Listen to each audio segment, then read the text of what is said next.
నెలలు నిండకుండా పుట్టిన పిల్లలకి బ్రెయిన్ షార్ప్గా ఉండదా, లేకపోతే వాళ్ళకి ఫ్యూచర్లో ప్రాబ్లమ్స్ ఏమైనా వస్తాయా, వస్తే ఎలాంటి ప్రాబ్లమ్స్ వస్తాయి అని అడిగినట్టయితే వీళ్ళ డెవలప్మెంట్ కూడా నెలల వారీగా చూసుకుంటుంటే, ఫర్ ఎగ్జాంపుల్ ఒక ఫస్ట్ నెలకి బేబీ నవ్వుతున్నారా, 3వ నెలకి తెల నిలిపారా, 5వ నెలకి బోర్లా పడ్డారా, 6వ నెలకి కూర్చుంటున్నారా, తర్వాత పాకారా, తర్వాత పట్టుకుని నించుంటున్నారు. ఇవన్నీ ఇలాంటి పిల్లలందరినీ కూడా న్యూరో డెవలప్మెంటల్ క్లినిక్స్ అని ఉంటాయండి. అంటే చైల్డ్ గ్రోత్ డెవలప్మెంట్ క్లినిక్స్ అని ఉంటాయి. ఇట్లాంటి క్లినిక్స్లో మనం ఎన్రోల్ చేసి వీళ్ళని రెగ్యులర్గా నెలల వారీగా చెక్ చేసుకుంటూ వెళ్తాం. వాళ్ళ డెవలప్మెంట్ ఎట్లా ఉంది ఏంటి అనేది.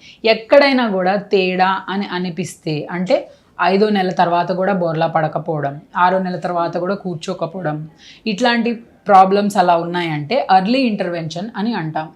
సో అట్లాంటి ఎర్లీ ఇంటర్వెన్షన్ స్టార్ట్ చేస్తే, అంటే చిన్నగా కొంచెం ఎక్సర్సైజెస్ చూపించడం, ఎట్లా కాళ్ళు చేతులు కదపాలి, ఎక్సర్సైజ్ ఎట్లా చేపియాలి అనేది చూపిస్తే వాళ్ళు కూడా నిదానంగా ఉన్న ప్రాబ్లం బట్టి, ప్రాబ్లం పెద్దదైతే ఇబ్బంది అనేది ఉండొచ్చు, లేదు ప్రాబ్లం లేదు అని అనుకుంటే వేరే నార్మల్ పిల్లల్లాగా వెళ్ళిపోతారు. ప్రాబ్లం చిన్నగా ఉంది అని అంటే మనం ఎక్సర్సైజెస్ ద్వారా కూడా ఈ ప్రాబ్లమ్ని సాల్వ్ చేసుకోవచ్చు.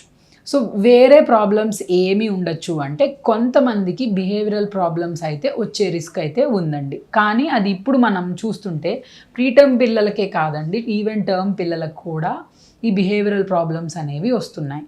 సో ప్రీటర్మ్స్కే వస్తాయి, టర్మ్ బేబీస్కి అంటే నెలలు నిండి పుట్టిన పిల్లలకి రావు అనేది అయితే లేదండి, అందరికీ కూడా వస్తున్నాయి. ఇప్పుడు పెరుగుతున్న జనరేషన్లో వాడుతున్న స్క్రీన్ టైం ఎక్కువ అయిపోవడం వల్ల, బీఇట్ mobile phone, బీఇట్ TV, బీఇట్ tab, బీఇట్ computer, దీనివల్ల బిహేవియరల్ ప్రాబ్లమ్స్ కానీ స్పీచ్ ప్రాబ్లమ్స్ కానీ ఎక్కువ అయిపోవడం అనేది జరుగుతుంది. నెలలు నిండి పుట్టినా నెలలు నిండకుండా పుట్టినా కూడా పిల్లలకి ఇప్పుడు అలాంటి ప్రాబ్లమ్స్ వచ్చే రిస్క్ అయితే ఎక్కువైపోయింది.